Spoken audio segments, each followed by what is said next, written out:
what you did this weekend. Thursday I was studying, obviously. Right. To get ready for class the next morning, and then Friday I went to visit Lisa, and we just hung out. Like, I saw the campus, like I looked at all like the libraries and like everything. Landmarks. And then we went out to dinner. It was a lovely time. And then Sunday I went to church. And then I drove back and hung out with my family and everything. So that's it. Awesome. All right. Okay, can you tell me what you did this weekend? Everything? Yeah, what'd you do? Well, Thursday I had about 8 shots and then a Vladimir. And then I went to a fraternity and danced a lot, grinded up with some guys. Of course. And then Friday I went to Lehigh University to visit my friend Lisa, and we drank a lot and then went to another fraternity. And then Saturday morning I hit a gravity bong and was high until I woke up Sunday morning, ate everything in my parents' kitchen. They had to have known, probably, so it's cool. Okay. Danny P. They used to call me back in the hood. We're fortunate enough to be standing here with Danny P., the face of YouTube, the man who created the YouTube home video and self-biography. With the opportunity to interview him in between vloggings. Now, if you have time, Dan, please talk about yourself for a little bit. I'm a little busy today, a lot of posts to make tonight, but I can take some time out of my schedule to see if I can help you out. Now, why do you post on YouTube? Well, I'm a very interesting person, and the world needs to know more about me.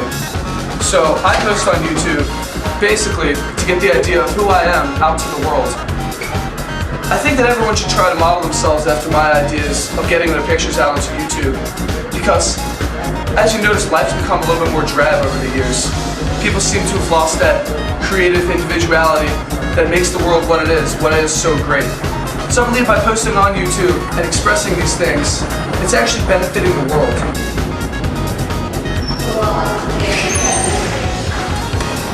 Hi, have a moment of your time? I'm doing a project for English about the biography of yourself and online autobiographies. I'm doing something on YouTube. You mind if I ask you a couple questions? That's fine. Do you watch YouTube? Yeah, I watch YouTube all the time. Really, do you mind if I ask why? I guess for entertainment, I just like to watch other people. I don't know. It's kind of fun. Do you mind if we talk to you about YouTube for a little bit? Sure. Alright. Now, do you use YouTube at all? Yes, I have used YouTube in the past. What do you do on YouTube? What's your specialty, I guess? What do you use it for? Well, I look at all the videos and pictures and different ratings and explain how they are good for YouTube, bad for YouTube, bad for me, bad for anybody else. I also post my own pictures and photos. How's your rating system work? Well, it all depends on, I mean, looks are pretty big. If there's like ugly people in the video, then they definitely get a 1. If the video, if the people are good looking, I mean, they get a 3, but if they're really good looking, they get a 5. And if they're funny, they get a 5. I mean, some of the people just are really stupid, so I just give them 1s. It's very hard to get a 5. Do you want to talk about a specific video that you made on YouTube that you think will benefit other people? Like, talk about your favorite YouTube video that you made. I once documented myself for a month every day when I ate dinner. And I think that by showing that we're all at the same time every day going to have our dinner, it really brings us closer together. Check it out online. It's dinner every month. It's what it's under my YouTube name. Now, why would you film such private events and post them publicly? See, the private life and public life, they're beginning to get a little blurred, I've noticed over the years. Reality TV shows, you know, all these in-depth personal things, the MySpace, the Facebook, the everything.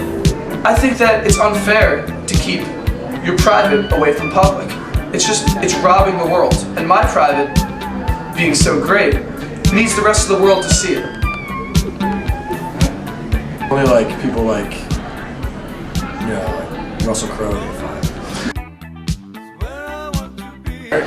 Okay, Matt. I think one of the main things that we came out here to accomplish was to see what people thought of YouTube, how they used it, what they used it for, if they thought that it was like a representation of a person in the video, if they thought they represented themselves with videos they posted. You know, interviewing a person who posts a video, interviewing a person who watches videos and who rates videos. Just getting a different idea of how each person uses the website. Yeah, we also set out to see how the audience plays a role into the people. And like, for example, Kate, that's her name, she told us a story about how she did all this stuff this past weekend. And she was like blasted drunk, high out of her mind. I mean, that was telling college kids like ourselves, but when we asked her if she was telling her parents, she just completely changed what she was going to say because of who her audience was. And that goes to show, just like Franklin did. Like in this story, he put all the good stuff forward. I mean, even though it was just for his son, other people did end up reading it. He left out a lot of stuff like the prostitutes and other bad things that he didn't want any other people to hear about. That's still present today. Yeah. And, you know, if it's written in a book then, just as, you know, that's the main form of communication then or whatever, writing something down and sharing it with others. You know, now the main form of communication being, you know, the internet and a video camera. It's just recording yourself in the new, you know, media way. Also gives a very interesting look into the people's persona of the people who post, who review, and who make their own videos, or just strictly watch other people's videos. It kind of says something about their true selves. For example, the Raider, I think that would be more of Gertrude Stein, where she doesn't really do anything, she kind of just judges other people on a scale from 1 to 5, and kind of name drops and sees what she expects out of others. And that, honestly, is what I think goes into becoming a true YouTube Raider person. What do you think about the YouTube poster? The YouTube, Mr. YouTube? Mr. YouTube? Yeah. I think that's more or less, I can't speak right now, like James Fry from A Million Little Pieces trying to over-dramatize himself and basically just lie and just talk about how great he is and how great he's making other people feel and how great that everyone around him is going to feel because of him and how much he impacts society and how he is the model for a good society. There's another example with the Raider. He really didn't critique himself at all. He thought he was the best. He's getting himself a 5-star. So that kind of says something about himself. Does he really take a step back and look and say, wow, am I really this person? Like, is that me? Instead of just I think a lot of people might not even know that they're doing it. You know, that it's like putting yourself out there. It's just like leaving the public to decide what they think of you or whatever. Just like in these books that we're reading, it's the person presenting themselves however they want to present themselves or however they choose to present themselves, and then letting the public decide. Just as these people who came in and we interviewed today, they gave a reflection of how they were, and now we can decide what type of people they are. And it's on us to decide what type of people they are and not their own self-image, because it's completely different from what we think they are and what they think they are. Right. I really learned a lot today. I think I came out of here as a better person, actually, after doing this video. And I think I learned a lot about myself, my autobiographical self, as well as my public self and my private self. And I think it was a great learning experience, and I hope everyone here learned about your same self? My same self is always the same. Well said. I hope you guys learned as much as I did. Thank you. Thank you.